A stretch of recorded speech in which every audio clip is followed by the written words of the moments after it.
Jazakallah for your patience listening. Now we have the presumably more interesting session, the question and answer session.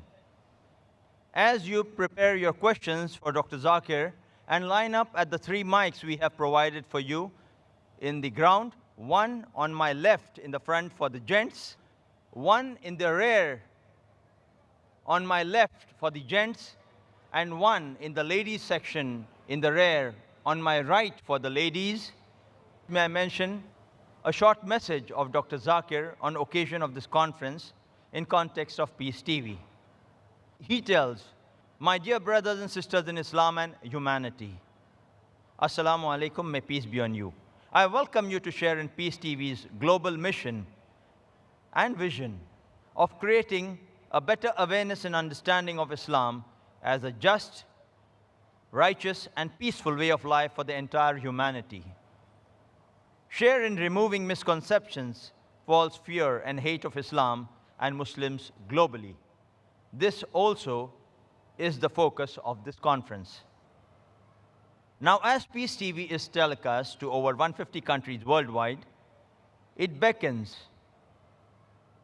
your taqwa, spirit, and support to make it a household TV channel across the globe, in all continents where it is being broadcast presently, except for South America.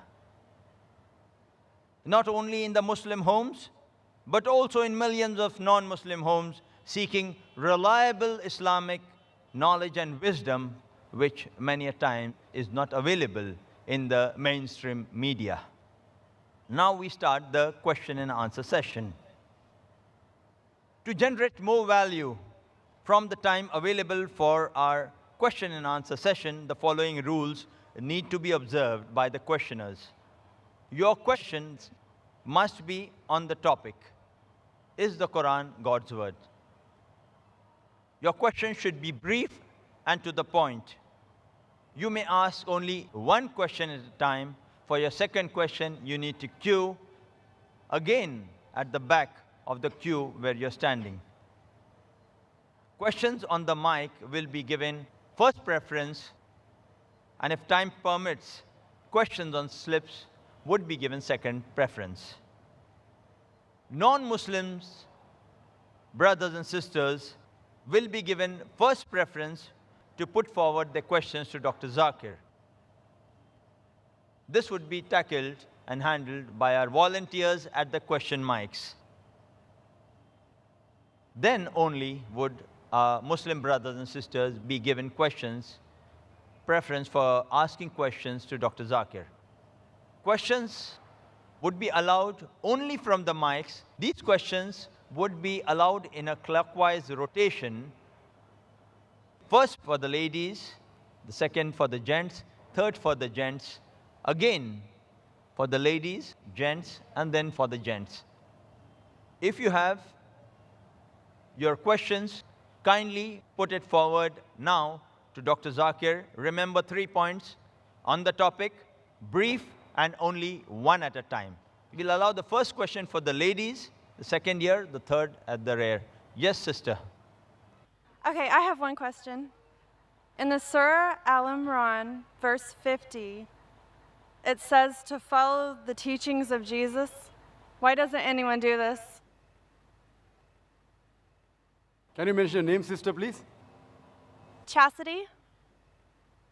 Sister asked a question that the Quran says in Surah Imran, chapter 3, verse number 50, that we have to follow the teachings of Jesus Christ, peace be upon him.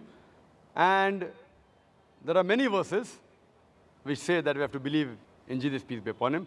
Sister, let me clarify that Islam is the only non-Christian faith which makes it an article of faith to believe in Jesus Christ, peace be upon him. No Muslim is a Muslim if he does not believe in Jesus Christ, peace be upon him. We believe that he was one of the mightiest messengers of Allah subhanahu wa ta'ala. We believe that he was the Messiah translated Christ. We believe that he was born miraculously without any male intervention, which many modern day Christians today do not believe. We believe that he gave life to the dead with God's permission. We believe that he healed those born blind and lepers with God's permission. The Christian and the Muslim sister, we are going together. But one may ask, where is the parting of ways?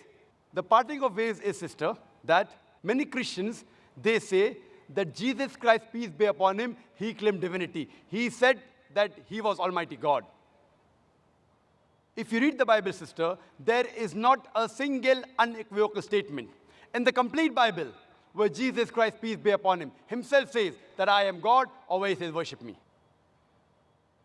If any Christian can point out a single unequivocal statement, a single unambiguous statement in the complete Bible where Jesus Christ, peace be upon him, himself says that I am God, or where he says, worship me, I am ready to accept Christianity today. I am not speaking on behalf of my other Muslim brothers. In fact, if you read the Bible, it's mentioned in the Gospel of John, chapter number 14, verse number 28. Jesus Christ, peace be upon him, said, my Father is greater than I. Gospel of John, chapter number 10, verse number 29, my Father is greater than all. Gospel of Matthew, chapter number 12, verse number 28, I cast out devil with the Spirit of God. Gospel of Luke, chapter number 11, verse number 20, I cast out devil with the finger of God. Gospel of John, chapter number 5, verse number 30, I can of my own self do nothing. As I hear, I judge, and my judgment is just. For I seek not my will, but the will of Almighty God.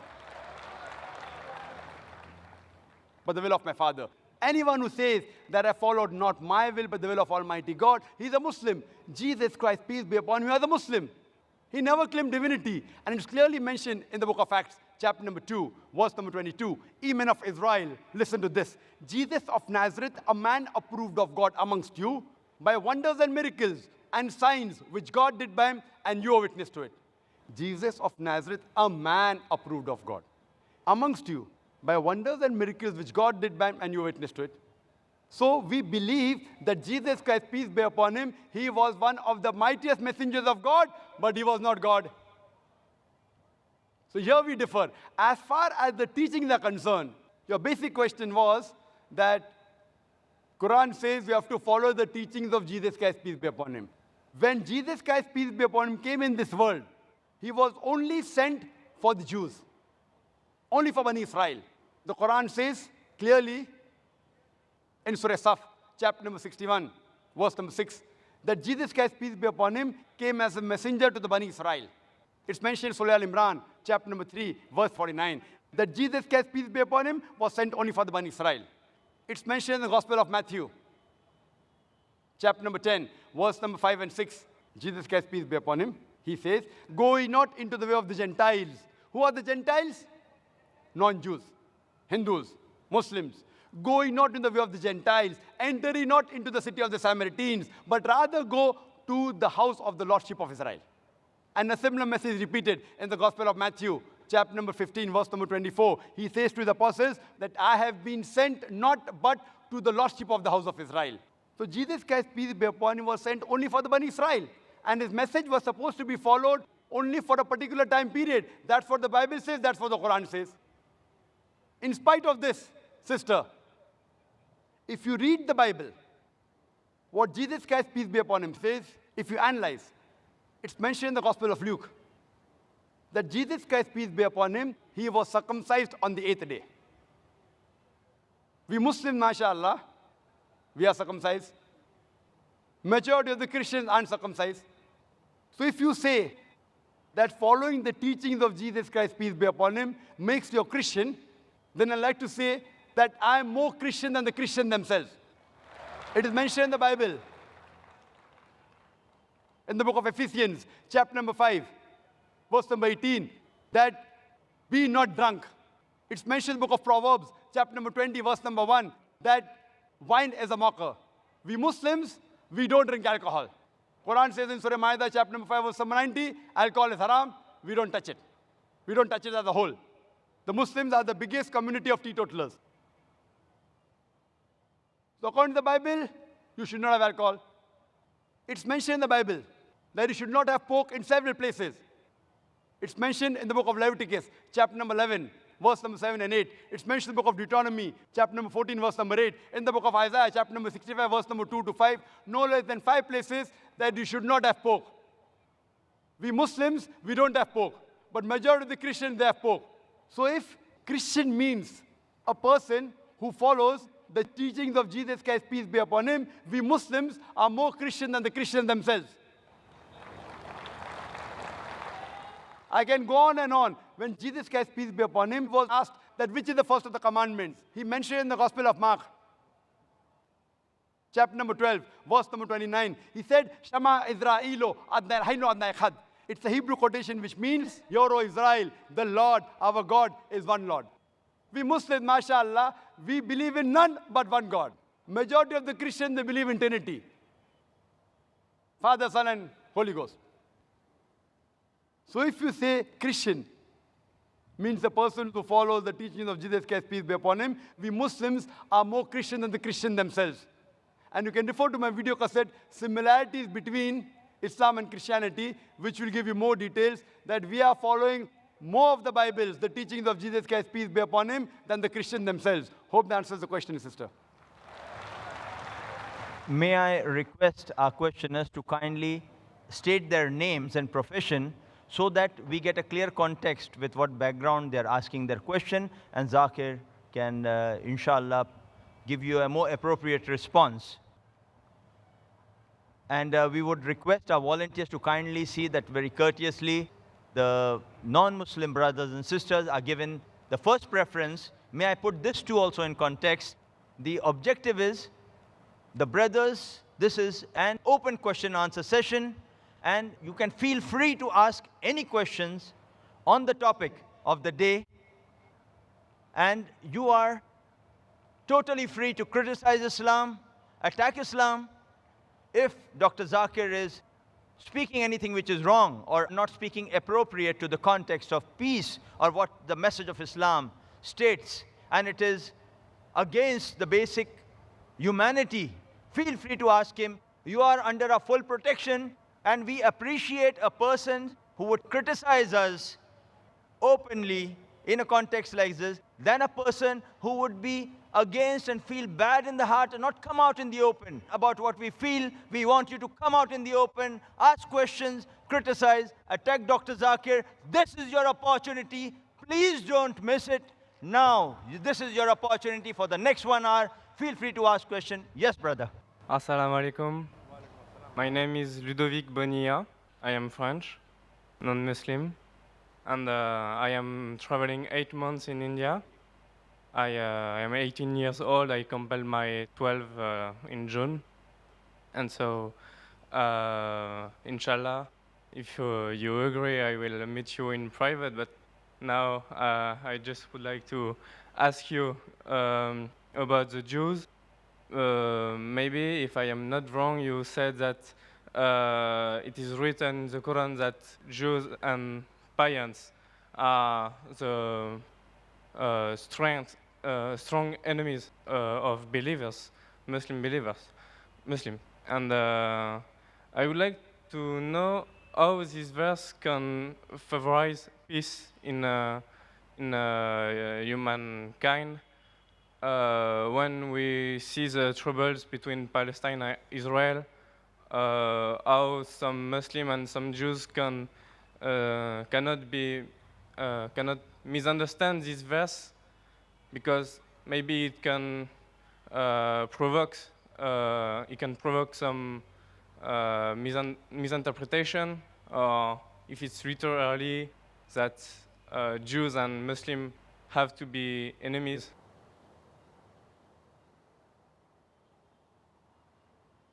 Brother, that's a very good question. That he said, I said in my speech, and according to the verse of the Quran of Surah Ma'idah, chapter 5, verse 82, which says that strongest in enmity to the Muslims would be the Jews and the pagans, and the closest in love would be the Christians. So if they wanted to create enmity when they say that the Jews and the Muslims should fight, the Quran doesn't say Jews and the Muslims should fight. The Quran says strongest in enmity to the Muslims, to the believers, will be Jews. It does not say that Muslims should fight with the Jews. It doesn't say that. But it says that the Jews, by nature as a whole, they'll be against Muslims. And I told in my lecture, there are many Jews who accepted Islam. There are many Jews who are good to Muslims. But as a whole, if you take Jews as a whole and the Christians as a whole, the Christians are closer than the Jews as a whole. This is a fact. For example, the Quran says that the Jews are intelligent also. So that's a fact. If they're intelligent, they're intelligent. That doesn't mean that it hides the fact. And the Quran also says that they will be as a whole a staunchest enemy. So this is one of the falsification tests. That today, if you want to prove the Quran wrong, if the Jews get together, all of them, and they decide, let's prove the Quran wrong. At least for 3-4 years, we will be better than the Christians. Let's stop the war of Palestine. You know the Palestinians? The Jews were kicked out by Hitler. Hitler incinerated 6 million Jews. He kicked them out of Germany. The Arabs, the Palestinians, they do ahlan wa sahlan. Come with open arms. After a few years, they are kicked out of the home. Imagine someone gives a traveler his home to live, and the traveler kicks him out of his home, and he's shouting that he has taken my house, and you're calling them terrorists. So what they have to do is, let's get together and solve this problem. Whatever the problem is. Today, America is controlled by the Jews. Whether it be the banks, whether it be the money, whether it be the power. According to the American survey, no one can become a president of USA without walking the Star of David. So the Jews are a minority, less than 5% in America. But they're controlling the economy, they're controlling America. Fine? So if they're controlling America, let all of this, let's solve the problem of Palestine, let's solve the American problem. Not forever. Few years. 4-5 years only. And the problem is solved. So we aren't telling that the Muslims should fight with the Jews. In fact, the Quran says, even if your enemy wants peace, several places, even if they come to fight you, it's mentioned in Surah Anfal, in the battle, if they want peace, give it to them. So Quran is always for peace. Quran is always encouraging them. But if a person does not want peace to prevail, what can we do? Islam is a religion of peace. It wants peace, but it even mentions facts. That means we have to be careful of the Jews. Not that we have to fight them, unless they come and fight with you. That's a different thing. Imagine what's happening in Palestine, what's happening in other parts of the world. So brother, for peace to prevail, you have to follow the guidance of the Quran and live harmoniously rather than be enemies. So Quran doesn't say that Jews should be enemies, but they will be, it's saying. Hope that answers the question. Can we have the next question from the brother in the rear? I am Mr. Chauhan, retired teacher. Before question, I would like to salam all of you. Walaikum assalam wa rahmatullahi wa barakatuh. My question is, the Quran is word of God, as you propounded in detail. But I doubt that Quran is not only the word of God, but it is mixture of God's and Prophet's word. How? Because in several verses you mention that I have not written, as Prophet mentioning, that I have not written, it is not my word. Wherever he has clarified that it is not my work. So what about these words? These are not his words. Please. Brother asked a very good question, and that logic I use when I speak to the Christians about the Bible. The brother said that undoubtedly you proved it's the word of God, but besides being the word of God, they're the words of Prophet because it's mentioned in the Quran, I did not write it. Brother, no verse of the Quran says, I did not write it. You point out the verse, and I'll accept that the Quran is not the word of God. What does the Quran say? They say that the Prophet wrote it. And I quoted. Maybe you misheard me. What I said, that Surah Sajda, chapter number 32, verse number 1 to 3. They say that the Prophet forged it. Tell them, nay, it is the truth from Almighty God. It is Almighty God talking. If the Prophet wrote it, then I agree with you. This is what is mentioned in the Bible.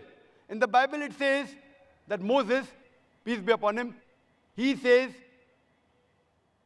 that I died on so-and-so. Neither Moses wrote it, neither God wrote it. So if Moses wrote the book, how can he say that I died? So that's what you find in the Bible. Jesus Christ, peace be upon him, speaking. So what we say, as far as the Quran is concerned, never will you find any direct speech of the Prophet. If it is quoted by Almighty God, in inverted commas. Almighty God may say that the prophet replied, but never does the Quran say, I did not write it. In fact, the Quran says, it is from Almighty God. And I quoted several verses. If you want me to repeat, I can repeat again. Surah Anam, chapter number 6, verse number 19. Surah Anam, chapter number 6, verse number 93. Surah Yusuf, chapter number 12, verse number 1 and 2. In Surah Taha, chapter number 20, verse number 113. In Surah Sajda, chapter 32, verse number 1 to 3. In Surah Yasin, chapter number 38, verse number 1 to 3. In Surah Zumur, chapter number 39, verse number 1.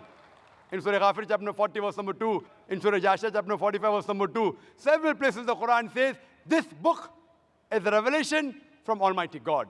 Direct speech. Hope that answers the question. Yes, sister. Hi, my name is Sarah. I'm an independent student. I graduated in America. I'm here studying independently. As you have stated, Jesus never does claim divinity in the Bible. In Revelation chapter 1, I can't read the whole chapter because it would take a very long time, but Jesus is speaking, and he says, "Do not be afraid. I am the first and the last. I am the living one. I was dead, and behold, I am alive forever and ever. I hold the keys of death and Hades." He also says, "I am the Alpha and the Omega, who is and who was and who is to come, the Almighty." These are also names of God written in the Old and New Testament. And I don't see how that does not show that Jesus is not genetically the Son of God, but spiritually the Son of God. The sister asked her question. She quoted Revelation chapter number 1. She didn't give the verses. She's talking about the first 20 verses. And I am Alpha and Omega is verse number 11. Revelation chapter number 1, verse number 11, where Jesus Christ, peace be upon him, says that I am Alpha and Omega. So she says, just because Jesus Christ, peace be upon him, says, I am Alpha and Omega, I am first and the last, according to you, he is claiming divinity. Mark me. I had said there is not a single unequivocal statement, not a single unambiguous statement in the complete Bible where Jesus Christ, peace be upon himself, says that I am God, or where he says, worship me. He didn't say. Now you are saying that because Jesus said I am Alpha and Omega, therefore is Almighty God. What do you mean Alpha and Omega? I am the first and the last in what? Do you mean Jesus Christ was first in this world? No. He was born in a stable. Before him was his mother. There were many prophets that came before him. So surely he's not the first. Neither is he the last. In the Bible it says Prophet Muhammad, peace be upon him, he'll be coming. It's mentioned in the Gospel of John, chapter number 16, verse number 12 to 14. I have many things to say unto you, but ye cannot bear them now. For he, when the Spirit of truth shall come, he shall guide you unto all truth. He shall not speak of himself. All that ye hear shall he speak. He shall glorify me. He shall show you things to come. Talking about Prophet Muhammad, peace be upon him. So what does this word Alpha and Omega mean? It does not mean that he's first and the last, actually, literally. Because there were many people who came before him, and there are many people who came after him. What does it mean? That in the law of God, whatever the messenger says, the law of God is first and last. At the time of Moses, Moses was Alpha and Omega as far as the law of God was concerned. Whatever he taught had to be followed. At the time of Jesus, Jesus Christ, peace be upon him, his teachings were Alpha and Omega. It had to be followed. At the time of Prophet Muhammad, peace be upon him, his teachings are Alpha and Omega. It is the first and the last. It does not mean that he claimed divinity. So therefore I said, any unambiguous statement, if you literally mean he was first and last, if you read the Bible disagrees. There were many people who came before Jesus Christ, peace be upon him. He was born in the womb of the mother. And various people came after him also. So surely, sister, therefore I said, unambiguous, unequivocal statement. Hope that answers the question. Yes, brother. My name is Aryaputra Kumar Narayan Singh Konte from Delhi. I speak continue English to English. I am very sorry.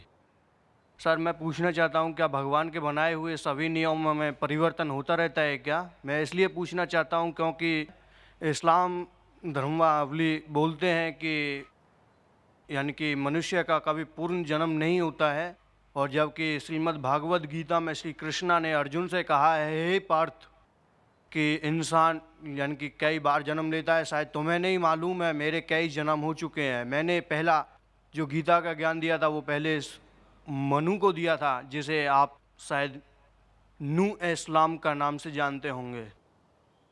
और दूसरी बार कहते हैं कि मैंने सूर्य देव को ये ज्ञान दिया था, उसके बाद मैं आपको दे रहा हूँ। तो सर आप क्या बता सकते हैं कि मनुष्य का पूर्ण जन्म होता है या नहीं होता है? क्या भगवान के बनाए हुए नियमों में क्या परिवर्तन होता रहता है कि समय अनुसार? मैं ये पूछना चाहता हूँ। The brothers asked two questions. The first question is, can there be change in the law and the teachings of Almighty God? Can there be changes? And question two is that can a person be reborn?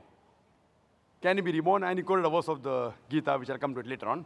As far as the first question is concerned, can the laws of God keep on changing? If the law of God is time bound, if it's meant for only a particular group of people and for a particular time period, it will keep on changing. For example, as I mentioned in my talk, Torah, Zabur, Injil, all of them were revelation of God, but they were meant for a particular group of people and for a particular time period. But once the last and final revelation of God has been revealed, nothing new can be added, nothing can be subtracted. Quran is the last and final revelation of Almighty God. No other revelation is going to come. Prophet Muhammad, peace be upon him, is the last and final messenger. There is no other messenger to come. Allah says in Surah Azab, chapter 30, verse number 40, مَا كَانَ مُحَمَّدٌ أَبَا أَحَدٍ مِّن رِجَالِكُمْ وَلَٰكِنَّ رَسُولَ اللَّهِ وَخَاتَمَ النَّبِيِّينَ وَكَانَ اللَّهُ بِكُلِّ شَيْءٍ عَلِيمًا. That Muhammad, peace be upon him, is not the father of any of you men, but he is the messenger of Allah and is the seal of the prophets. And Allah is all-knowing, full of wisdom. After Prophet Muhammad, if anyone says that he is a messenger of God, he gets revelation, then he requires a psychiatrist. Prophet Muhammad is the last and final messenger. After Quran, no other revelation is going to come. And Quran clearly mentions in Surah Ma'idah, chapter 5, verse number 3, on this day have I completed my religion for you, and I've chosen for you Islam, and complete my favor on you. Once the religion is completed, nothing new can be added, nothing can be subtracted. So as far as your question, yes, the old revelations, there can be changes. But the basic message from the first revelation till the last about Tawheed, about oneness of God is the same. So all the revelations that came before the Quran, they have not maintained their pure form. They have been changed by human beings.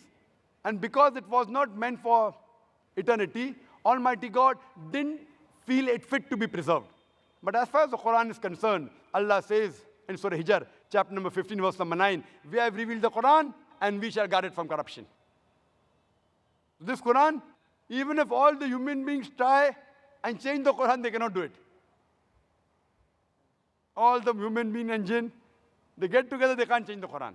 So as far as the previous revelation, yes, there can be a change. But the final revelation, no, it cannot be changed. It is the ultimate. Now coming to your second question. Second question ये है sir, नहीं, second question में जुड़ा रहा हूँ अभी. यानी कि अल्लाह Second के question पास याद है तीन मुझे. नेक बंदे जो रहते हैं, उनमें हमारी ओर से ब्रह्मा, विष्णु, महेश, तीनों के काम अलग अलग हैं।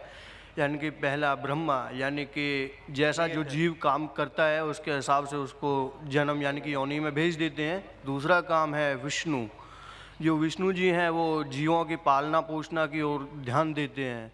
तीसरे जो महादेव हैं, जिनको देवादिदेव महादेव यानी कि शिव शंकर बोलते हैं, यानी कि वो सब का हिसाब बराबर करते हैं।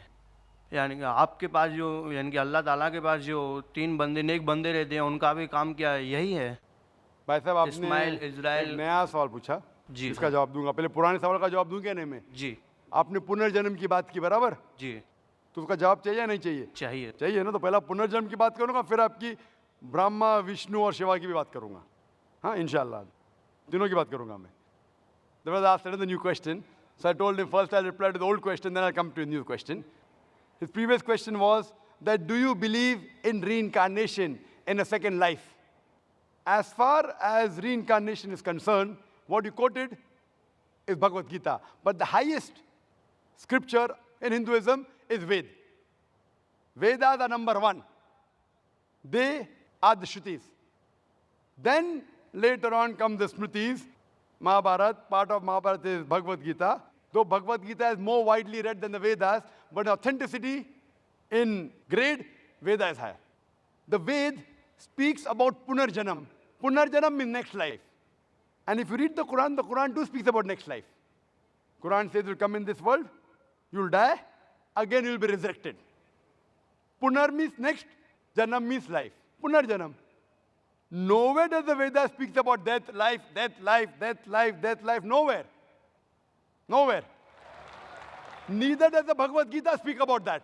What you quoted to me is a verse of Bhagavad Gita, chapter number 4, verse number 22. I'm giving you the reference. Where it's mentioned in Bhagavad Gita, according to the Hindus, it's the word of Almighty God. And it says that as the human beings keep on changing the clothes, they throw away the old clothes and put on new clothes, same way the soul will take a new body. We'll throw away the old body, new body. I have got no problem. In this world, you have this body. When you die, you are resurrected, new body, no problem. It is matching with the Quran, matching with the Veda. But this philosophy, what you're talking about reincarnation, in Sanskrit, it is called as samskara. The theory of reincarnation, the theory of life and death, called as rebirth, correct? Now, this theory was propounded by the scholars of Hinduism. It's nowhere mentioned in the Vedas. Why? Because they could not justify. Some people are born deaf, some people born rich, some people born in a poor family, some people are born healthy, some people congenital heart disease. How can God be unjust? So they couldn't justify, so they came with the philosophy of death, life, karma and dharma. Karma is the deed, action, dharma is the law. So what justification? How can God be unjust? How can a person be born with a heart disease? Last life, he did some sin. This was a philosophy assumption by the scholars of Hinduism, not by Ved. So then they came with this philosophy, and they say that if you do good deeds, in your next life, you will be born of a higher degree. And the universal brotherhood of Hinduism is all living creatures are brotherhood. So maybe you're born sometime as a cockroach, sometime as a rat, sometime as a cat, sometime as a dog, sometime as human being. Human being is the highest level. So if you do good deeds, you're born higher. If you do bad deeds, you're born lower. Fine? And you're born as a human being 7 times. How many times? 7. This is the philosophy of the Hindu scholars, called as samsara. Now I'm asking you a question, brother. In this world, sin is increasing or decreasing? Sin, पाप बढ़ रही है क्या घट रही है? बढ़ रही है, mashallah, very good. Sin is increasing. Population of human being, इंसान जो जनता, इंसान है बढ़ रही है क्या घट रही है? Population बढ़ रही है क्या घट रही है? बढ़ रही है, mashallah. So sin is also increasing and human beings are increasing. If sin is increasing, human beings should decrease. So what we realize, logically it's not correct. Therefore, I believe in Punarjanam. Punarjanam is next life, which even Quran speaks about next life. But only one. You come in this world only once. Now coming to your third question. About Brahma, Vishnu, Mahesh or Shiva. Same. 2 names, Mahesh and Shiva, same. But more popular known as Shiva. Right? The creator, the destroyer, the sustainer. Brahma, Vishnu, Shiva. And you ask me that does God have these 3 forms? No, God doesn't have 3 forms. Does he have any people? Yes, he has many angels. See, alone God is sufficient. He does not require anyone's help. But if he wants, he can do it through an angel, if he wants. If he doesn't want, no problem. He just wills, and it is. Kun fayakun. Be, and it is. As far as the Hindus, what they believe in somewhat similar Trinity, what the Christians believe, even the Hindus believe. That Almighty God, one God is God to create, Brahma. One God is God to destroy, Shiva. One God is God to sustain, Vishnu. So separate God for creation, separate God for sustaining, separate God for destroying. The Quran says in Surah Anbiya, chapter 21, verse number 22, if there were gods more than one God, surely they would have fought among themselves. And Quran says in Surah Mu'minun, chapter number 23, verse number 91, that if there were many gods, they would have piled upon one another. And that's what we find in Hindu mythology. One God fighting with the other God, one God defeating the other God. Third God helping the second God. How can gods fight? So best is only one God. Superpower is only one. And that is what the Ved says. If you ask a common Hindu, how many gods does he believe in? Some will say 3, some will say 100, some will say 1,000, some will say 33 crores, 330 million. But if you ask a learned Hindu that how many gods should a Hindu believe in, he will tell you Hindu should believe only in one God. But the common Hindu, he believes in a philosophy known as pantheism. What he says, that everything is God. The tree is God, the sun is God, the moon is God, the human being is God, and the snake is God. What we Muslims say, everything is God's. G-O-D with an apostrophe S. Everything belongs to God. The tree belongs to God, the sun belongs to God, the moon belongs to God, the human being belongs to God, as well as the snake belongs to God. So the major difference between the Hindus and the Muslims is the Hindus say everything is God, we Muslims say everything is God's. G-O-D with an apostrophe S. The major difference is apostrophe S. If we can solve this difference of apostrophe S, the Hindus and the Muslims will be united. How do we do it? Allah says in the Quran in Surah Al-Imran, chapter number 3, verse number 64, "Ta'alaw ila kalmatin sawa'in bainana bainakum." Come to common terms as between us and you. Which is the first term? Allah na'budu illallah. That we worship none but Allah. Wala nushrika bihi shay'an. That we associate no partners with Him. Wala yattakhiza ba'duna ba'dan arbaban min dunillah. That we erect not among ourselves lords and patrons other than Allah. Fa in tawallahu. If then they turn back. Faqul ishhadu bi anna muslimun. Say we bear witness that we are Muslims bowing our will to Allah subhanahu wa ta'ala. The best way to analyze any religion is not to try and understand what the followers are doing, but you have to analyze the scriptures. Now, if we analyze the Hindu scriptures, if we read the Upanishads, which Ved Upanishad the highest, it's mentioned in Chandogya Upanishad, chapter number 6, section number 2, verse number 1, Ekkam evidityam. God is only one without a second. It is a Sanskrit quotation. Ekkam evidityam. God is only one without a second. It's mentioned in Shvetasvatara Upanishad, chapter number 6, verse number 9. Nachaste kasij, janitana chadipa. Of him, there is no Lord. He has got no parents. Almighty God has got no superior. He has got no mother. He has got no father. It's mentioned in the Shvetasvatara Upanishad, chapter number 4, verse number 19. Na tasya pratima asti. Of that God, there is no pratima. Pratima means image. Pratima means photograph, idol, sculpture, painting. Almighty God has got no photograph, has got no sculpture, has got no statue, has got no painting. He has got no images. And amongst the Hindu scriptures, the most sacred are the Veds. It's mentioned in Yajurved, chapter number 32, verse number 3. Na tasya pratimasti. Of that Almighty God, there is no pratima, there is no images, there is no photograph, there is no sculpture, there is no statue. It's mentioned in Yajurved, chapter number 40, verse number 8. Almighty God is pure. It's mentioned in Yajurved, chapter number 40, verse number 9. Andhatma pavishanti ya asambuti mupaste. They are entering darkness, those who worship the asambhuti. Asambhuti are the natural things like fire, water, air, etc. And the verse continues, they are entering more in darkness, those who worship the sambhuti. Sambhuti are the created things like table, chair, idol, etc. Who says that? Yajurved, chapter number 40, verse number 9. And the Brahma Sutra of Hinduism is Ekam Braham देवत्या नास्ते नैना नास्ते किंचन भगवान एक ही है दूसरा नहीं है नहीं है जरा भी नहीं है there is only one God, not a second one, not at all, not in the least bit. We'd like our audience to give this young boy a good hand, because I think when we are young, we are more innocent, we are more righteous, we are more truthful. He's an example of it, putting a very genuine question. He had a genuine question, he believed in a genuine approach.